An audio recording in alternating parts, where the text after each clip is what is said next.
Heads up, this episode includes adult language and spoilers. You know, I remember, this is how old I am, I remember waiting for the first McDonald's to be built. And it was like this idea of fast food was coming. And there was all this excitement. And we went on the night it opens, we went through a drive-thru and we got hamburgers and they were like the greatest thing in the world. And then immediately like a Subway appeared across the street. And then it became 4. And even as a kid, I remember thinking like, maybe this isn't good.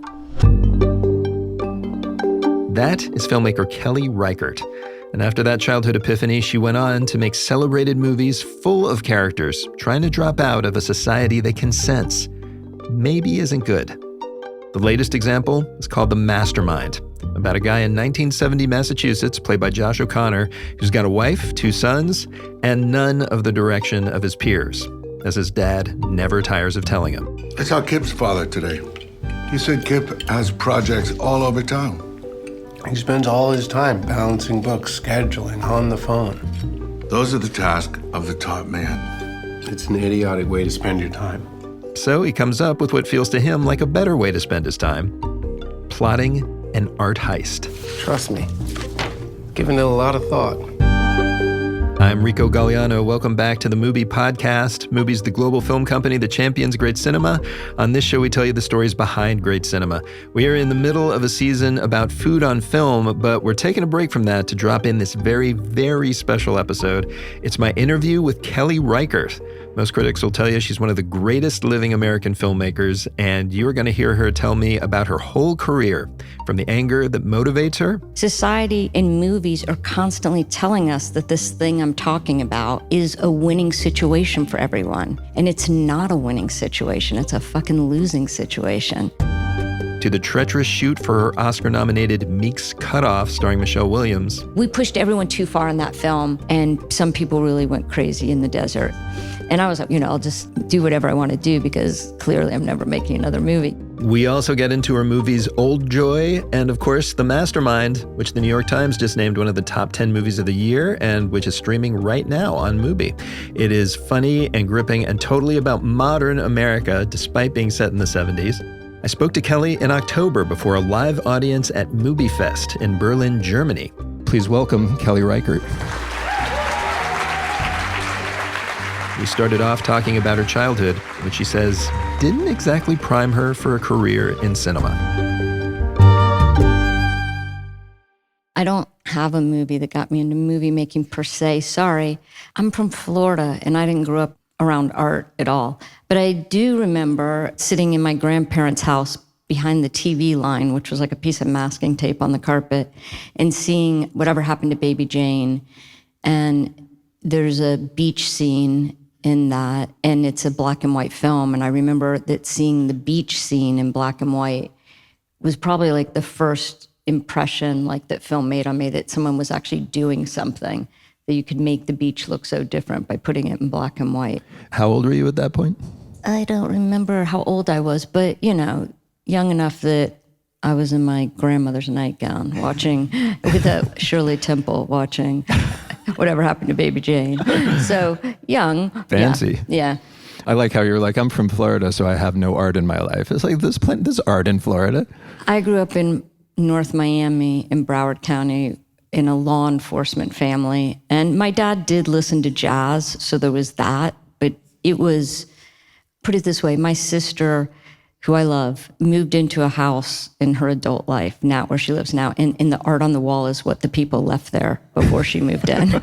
So we're not like totally, it's not an art family, I would say.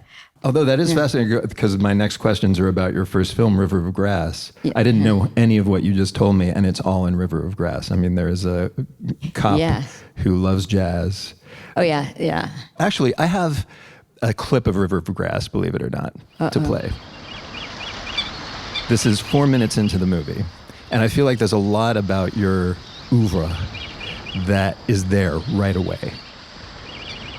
It's a scene that starts with a shot of the Florida Everglades, tall grasses swaying by a stream, then shots of 2 people fishing in the stream, and then a sudden swish pan to a 4-lane highway just a few feet away. That's when we hear the main character in a voiceover, as we see views from the car of more roads and construction sites and highway medians. People used to think this area was uninhabitable, but more and more it's becoming civilized. And they say that within 2 years there will be a shopping center every 15 miles.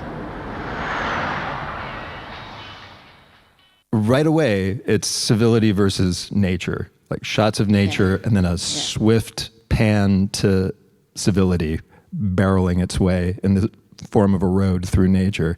Does that come from you living in Florida? Was that happening as you were growing up? Well, it was. We actually, when my parents got divorced, my mom moved to the Everglades.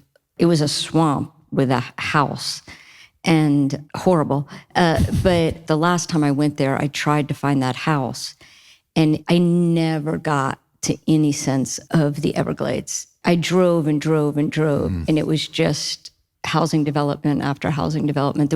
You would never have known it was a swamp. It was gone. It was gone, yeah. So I did have a feeling, maybe this isn't a good thing for whatever reason. Well, that's going to be my next question is when you make this movie, which is 94, is that? Yeah, I think I made it in 93 and it came out in 94.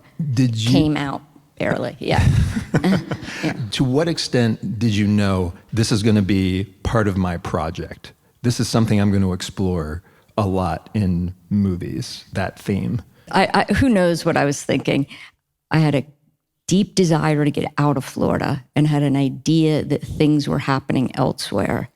I'm a great complainer and I like to, so it's probably like I just thought of it as complaining about what I saw as crap or whatever, but it wasn't like an agenda of some sort, I would say. So really, it was just like, this is lame, so I'm going to talk about it, basically. Well, yeah, or it's not just lame, it's bad, we used to drive from Miami to out to Montana when I was a kid, and we would take these camping trips. I can remember being on the highway and like wild horses like running near us and stuff like that, and being at the local gas station. And I've kept those drives going up till just after my dog died. And I mean, it's just endless sprawl from corner to corner of the country. And you just have this feeling of like a loss, and just how completely capitalism swallowed individual businesses or made us, somehow the population seems okay with like vacationing near an 8-lane highway and going to Applebee's restaurant, like a chain store, or having one radio station that used to like wait and tune in the radio station in the state you got to, and and that was like an exciting thing to find the local radio station, which doesn't exist anymore.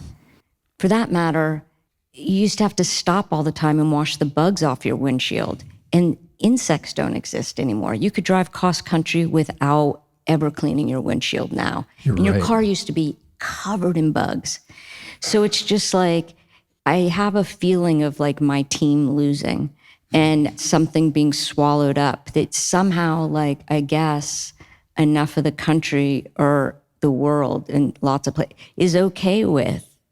Or just doesn't, it takes it like this is what we get. Like it might be imposed on them. Yes, they don't it's mediocrity to the extreme and even below mediocrity. And so anyway, now I'm complaining. See what I said? I'm a great complainer. Well, this actually maybe leads me to the kind of characters you put at the fore of your movies who, it's no big secret, I think that a lot of your films, and you've talked about this, these are loners, they're outsiders, they're people who don't fit into society. I have a quote here from a magazine called Indie Film Hustle. They said, you're more interested in glimpses of what you describe as people passing through, drifters, loners, and outcasts, relegated to the margins of society, trapped in a restless search for a better life. And I've heard you also call your characters characters who don't have a safety net. But I will say, like, all respect to you and to Indie Film Hustle, I think it's even more than that. They not only don't have a safety net, a lot of, especially your male characters, reject safety nets when they're offered to them. It's almost like by design, they want to be outsiders. And I'm wondering where that archetype came from. It's not like society imposed it on them. society did impose it on. Society and movies are constantly telling us that this thing I'm talking about is a winning situation for everyone. And it's not a winning situation. It's a fucking losing situation for a lot of people, especially if you're interested in beauty.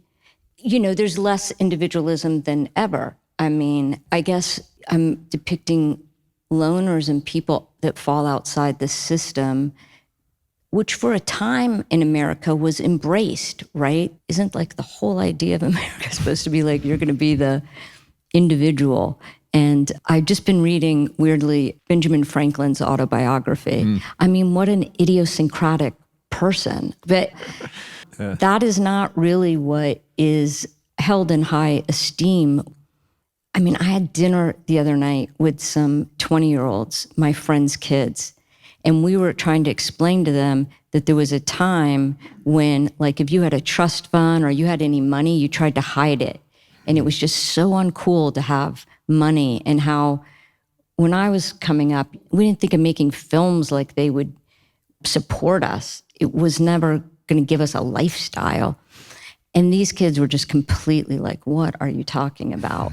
Like they said, everyone they know, they all want to make money. And the idea of selling out was like completely off their radar. They were eye rolling to us. Just like, what are you talking about? I feel what you're saying. In defense of youth, though, it's like it's increasingly hard to do anything without large amounts of money. Completely. I'm not laying it at their doorstep at all. I'm just saying that somebody's done something very bad. No, I don't mean to lay it at the feet of the youth. Like, this is what we gave them.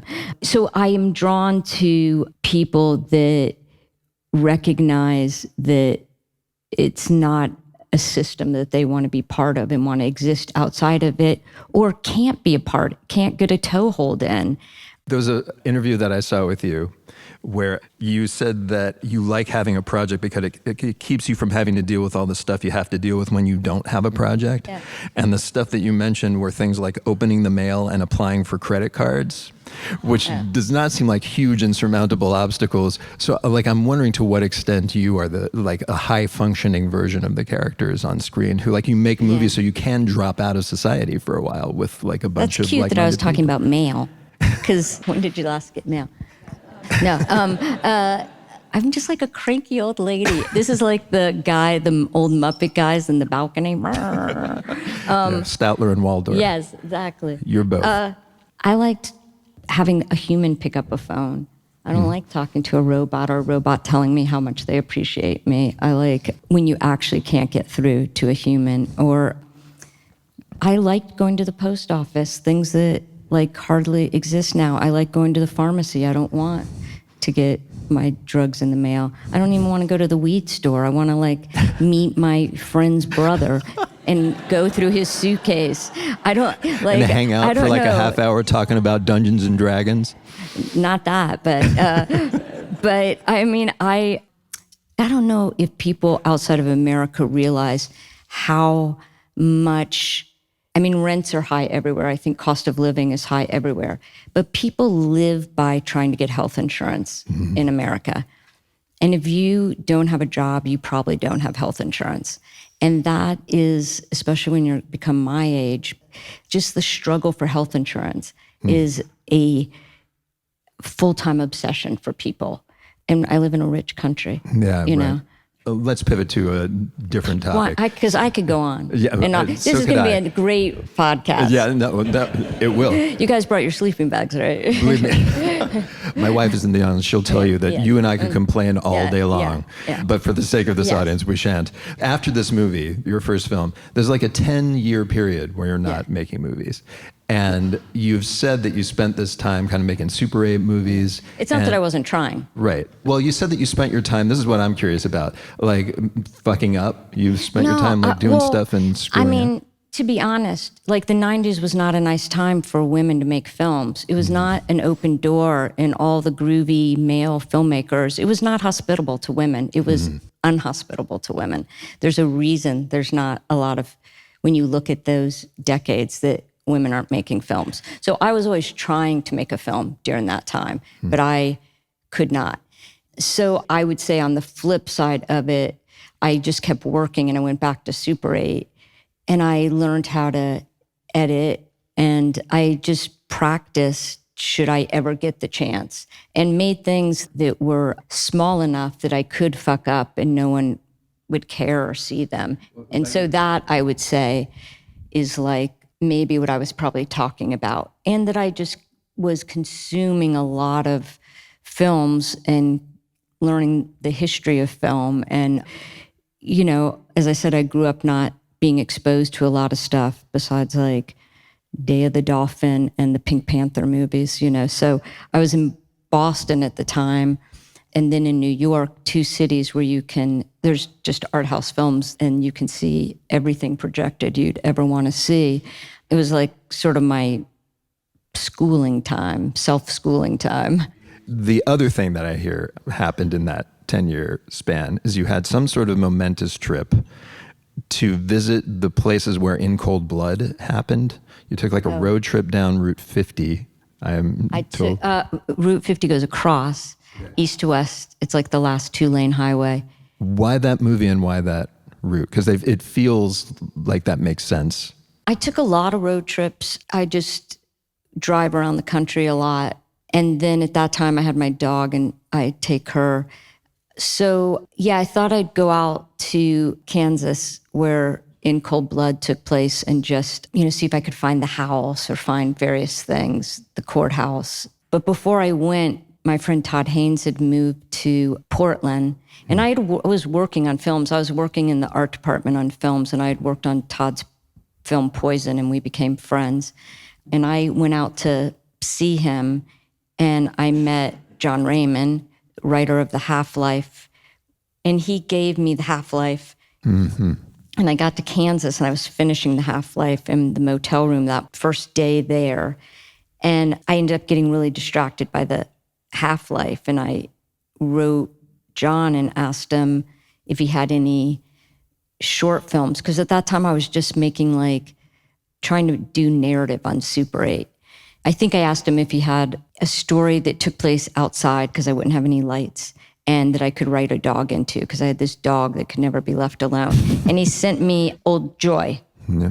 So I detoured from the In Cold Blood trip and I went out to LA and my friend was working on Top Model and he got me a job on Top Model as a so-called writer.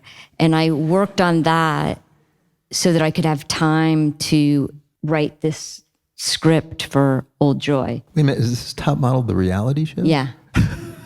Season 2. So are we going to see some influence of Top Model season 2 on your development? No.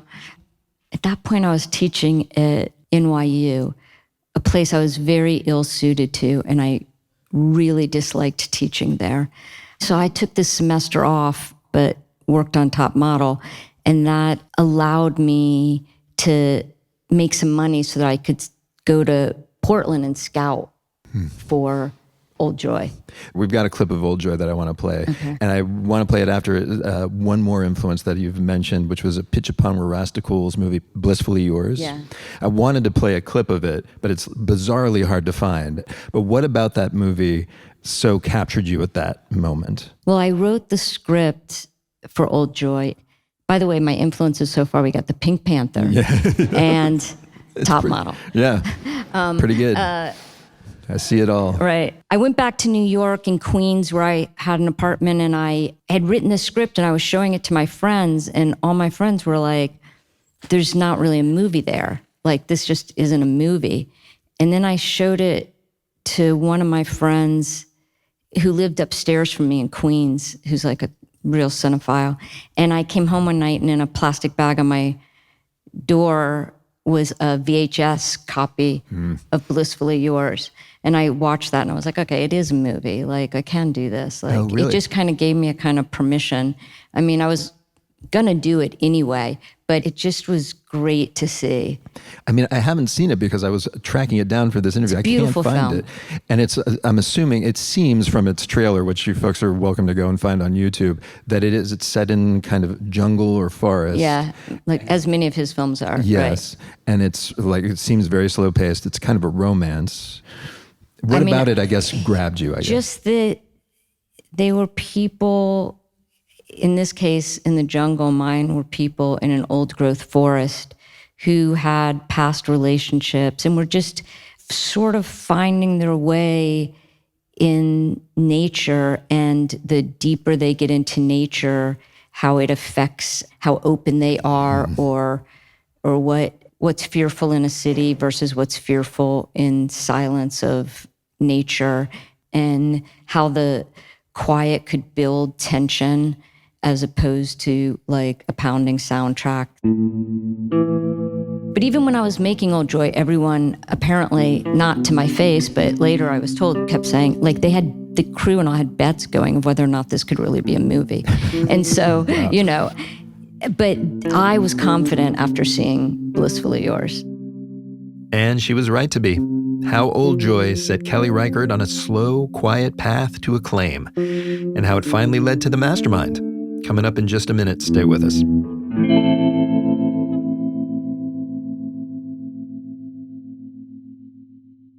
All right, everybody. MUBI is the global film company that champions great cinema, bringing it to you wherever you are in as many ways as we possibly can.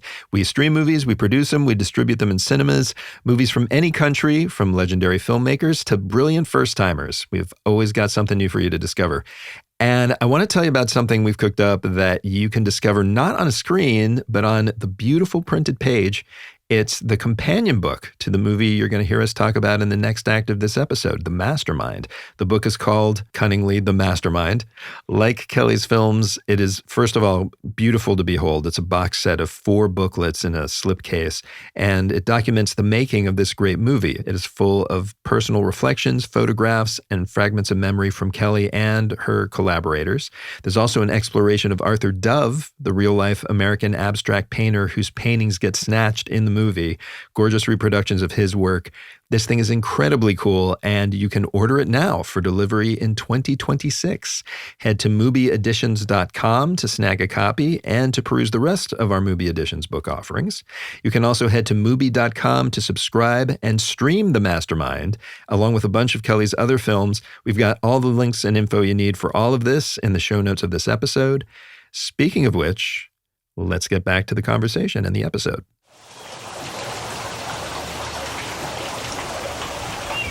So Kelly Reichardt's second feature, Old Joy, is about 2 old friends, Mark, who has a career and a family, and Kurt, a loner. They decide to get together for the first time in years to hike to a natural hot springs in the middle of the Cascade Mountains. In this scene, they find it, get stoned, and as Mark settles into a rustic bath, Kurt suddenly starts massaging his shoulders. Hey, what's going on? Just relax, man.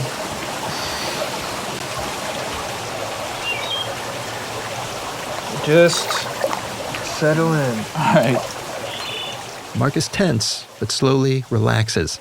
His hand gripping the side of the bath goes limp and floats palm up in the bath water. For a long time, we're close on his face and the sound of burbling spring water.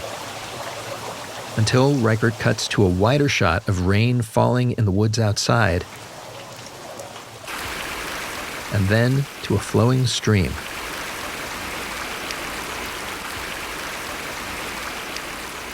I love that scene, this just heartbreaking moment of friendship. Reichardt edits her movies, so I asked her how she put the sequence together. Do you remember finding that structure of it? It's all close-ups, and then going from those close-ups of people to the progressively larger shots of water, basically. It's funny because Justine Kurland, the photographer, she did a book of people in nature, very Pacific Northwest. And it was her photo book that John wrote Old Joy for. And when she saw the film, it's really stuck in my mind, she really hated the shot of the hand so much turning over. I can't believe that was so heavy-handed. I can't believe you. So whenever I see that scene, that's all I think of. Really? Yeah. But, by design, you were going to be intimate with them and get in them. And then, before this, we're in the bigger setting. And then we go into their little world. And then I'm not really good at talking about the films, to be honest, like the undercurrents of what.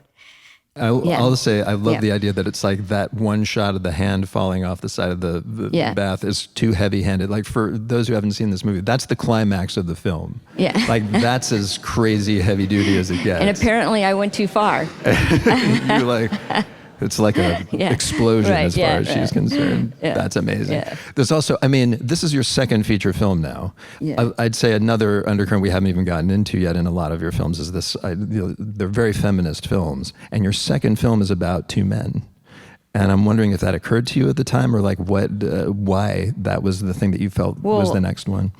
In John's story, there were really no women. So I married the guy in the tub. He has a wife in the film now, and she's pregnant, and they're supposed to go shopping for crib and stuff. And this other character, his old friend, comes into town, and he kind of ditches his wife and goes off with his friend. So the women are not invited, and that's why they're not in the film. They're not invited on the camping trip. It's very exclusive. Is that what attracted you to that then as a feminist, this idea that they're purposely kind of excluding? Well, yeah, that wasn't in John's story, so that was something I put into the story. But I think you've made like this heartbreaking portrait to me as a man, like watching that, because this has happened. I think a lot of men in the room could probably identify with this, is that you do lose touch over time with your friends. Women traditionally like hang on to those relationships and men just let them go. And I feel like you've hit on something, but it's like for your second film as a feminist to be going for that. Well, it kind of worked out for me because people didn't really know who I was and people thought Kelly was a man. And so it opened some doors. Really? By accident. Yeah. Everywhere I went, they were like, oh, wait, what? Yeah. So that was good.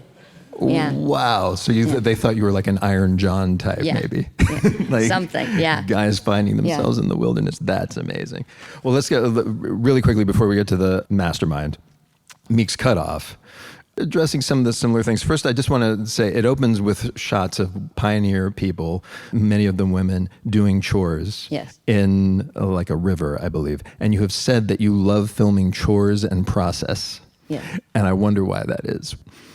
I love a chore, first of all. Why?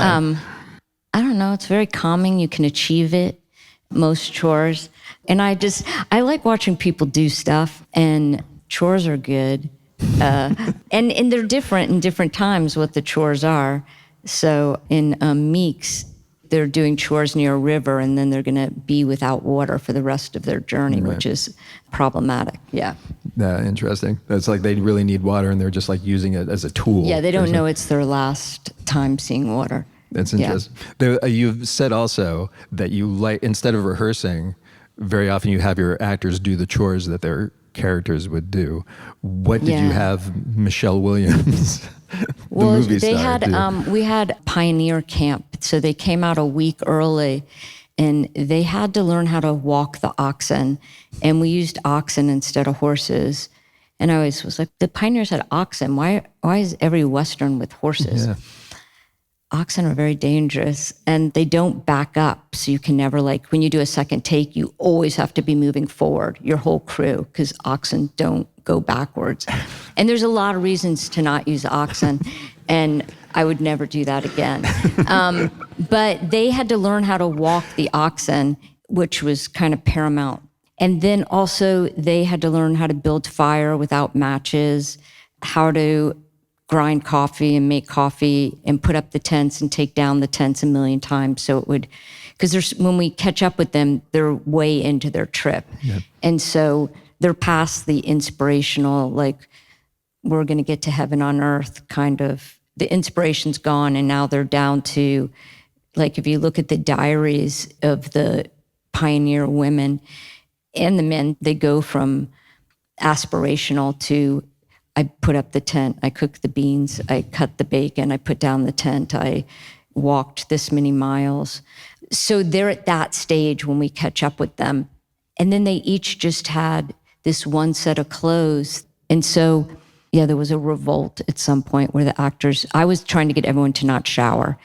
And there was a revolt where they got together and refused to act if they couldn't wash their clothes once because they were just so smelly because it was like 110 degrees out there. And so the other thing is the women learning how to maneuver those wagons with no peripheral vision because of the bonnets, which is what pioneer women had to do. So you're walking these oxen and you can't see what's going on beside you. You can only see like what's directly in front of you. And that's sort of the approach I took for how I shot the film. You know, I used like a square frame instead of a rectangle. So you couldn't see where they were or where they were going. You would just be with them. And I think overall, like giving the actors physical things to do, especially responding to animals, keeps people incredibly present. It's a non-acting technique, really. Like, I mean, you'll be killed if you screw up with those oxen. And so, yeah, keeping actors busy is a good thing. Yeah, I've heard that meals, like it's very hard to act badly if you're actually eating a meal because you have to actually eat. Yeah, but meals are a nightmare. That's a whole other problem. That's just sound. I had too many meals in Mastermind, yeah. Yeah. Well, let's get to that, actually. Although, wait, you've given us some insight to a Kelly Reichardt set. What I do want to know, what is it actually like on a Kelly Reichardt set? I'm assuming that it's not long silences like the on a movies. set? Yeah. That set, MEEK'S CUTOFF, was the hardest thing I've ever done in my life. And it was the hardest thing I think the actors would say that they've ever done. And I'm so lucky no one got hurt on that film. We were really in the middle of nowhere. And there were rattlesnakes, and it went from being 110 degrees where someone had, what do you call it, when you get too hot? Yeah, heat stroke. Yes, in the desert, which is really dangerous. And then it dropped to like 20 degrees and someone got the opposite of heat stroke. Frostbite. No, not frostbite, but where you go into like a seizure because you're too cold. Anyway, too many things were dangerous on that film, because we were really far from a road and we would go across this playa every day. And then we learned if it rains, you're trapped. You can't get back across the playa. So at the end of the day, people would pack up and there was a race to be in the front, because if you were in the back, you were just eating dust. Anyway, we pushed everyone too far in that film, and some people really went crazy in the desert. And I was like, well, this is obviously the last film I'm ever making. And so, I'll just do whatever I want to do because clearly I'm never making another movie. But okay, that was the extreme. But we had quite a pleasant time making, as far as that goes, filmmaking's hard. In making Mastermind, it was like we shot in the fall. Mastermind and First Cow were both much better experiences because, for one thing, the weather wasn't killing anybody. But it's a good experience. I mean, I work with a lot of the same people over and over, and we're very close. And so it's like picking up on a conversation and not starting from scratch all the time. And I feel like it's like we're on a trip together and an adventure, and everyone's all in. It's not like the actors are really separate from the crew. Like actors are usually sort of more separate from the crew and hang out in their trailers and stuff. And we don't have those kind of amenities. So that helps. The lack of budget helps. Yeah. Breed some camaraderie. Yeah.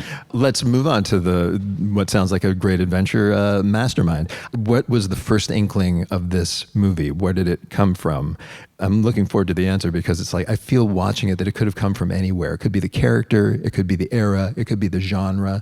What came first? The circular drive. What? The circular drive that's outside the museum. Kelly's talking about a location in the opening act of The Mastermind, where in a scene that is both tense and hilarious, our hero parks his getaway car in a museum's circular driveway as his fellow thieves clumsily load up the trunk with priceless Arthur Dove paintings. Hey, go easy, man, easy. Then, as he finally tries to pull away, shit. Well, hurt or something. Wait. He realizes another car has randomly decided to park right in front of him, blocking the escape route. this isn't good. It's a scene Kelly literally ripped from the headlines. Art heist stories just interest me. And I was cruising around the internet for art heist.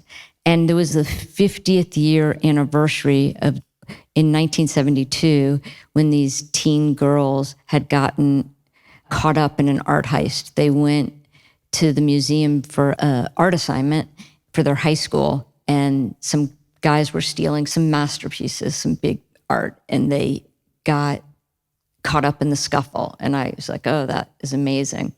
And then there was the description of how their car blocked them in a circular drive. And then I think I was like, had just revisited Costa Gavras' State of Siege at the time. And there's a montage, a car montage at the beginning of that film, because they're going to kidnap a senator. And it's really beautiful the way it moves from car to car.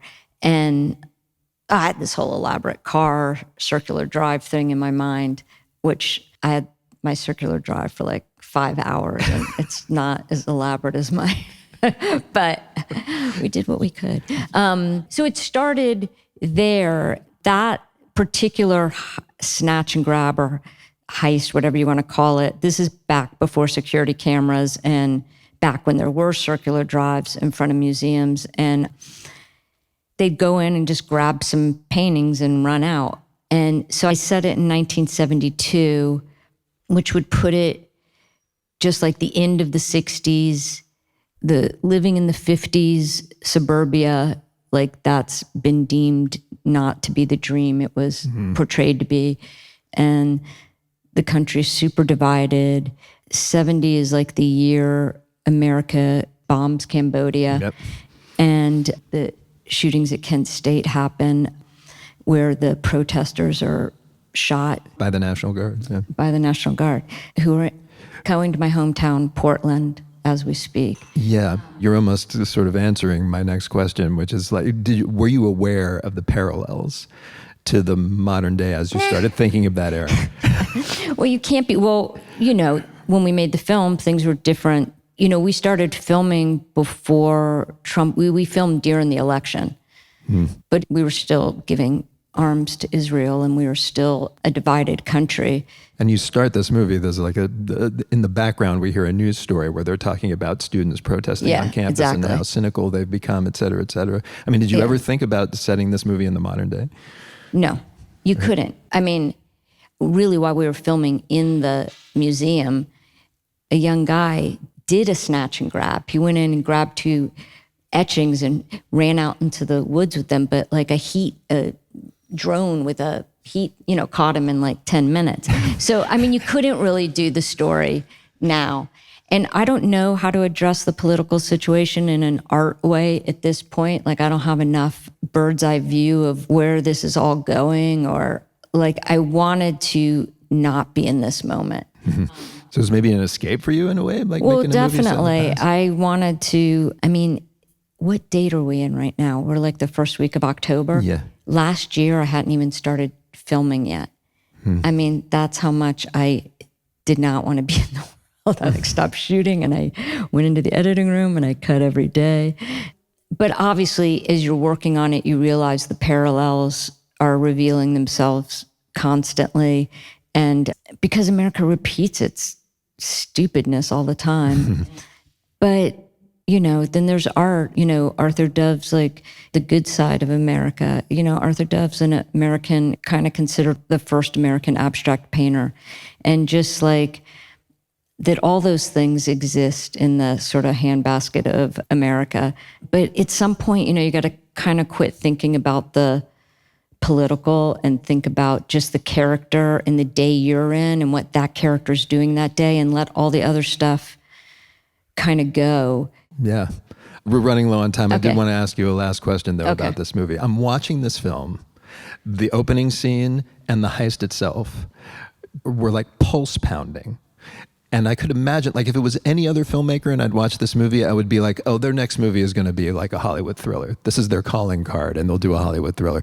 Obviously not going to happen with you. But you've also worked with big stars. I do wonder to what extent Hollywood has ever come, like, knocking and been like, hey, you know, here's, I don't know, a Pink Panther redux or Yeah, something to do. And what are those conversations like? Because I'd love to be a fly on the wall. Yeah, I haven't had those conversations. I mean, I have a teaching job that I like. I really like my teaching job. I have a community of people, colleagues that I teach with that mostly aren't narrative filmmakers. And so that's always an interesting world to be in. And then I like making films with my community that I make films with. And I'm not the most flexible person. I can't just like enter another world where like other people have opinions. And I mean, like I'm in a completely collaborative situation with the people I make films with, but they're of my world. It's just not a thing. Yes. Yeah. It's not going to happen. It's not happening. Yeah.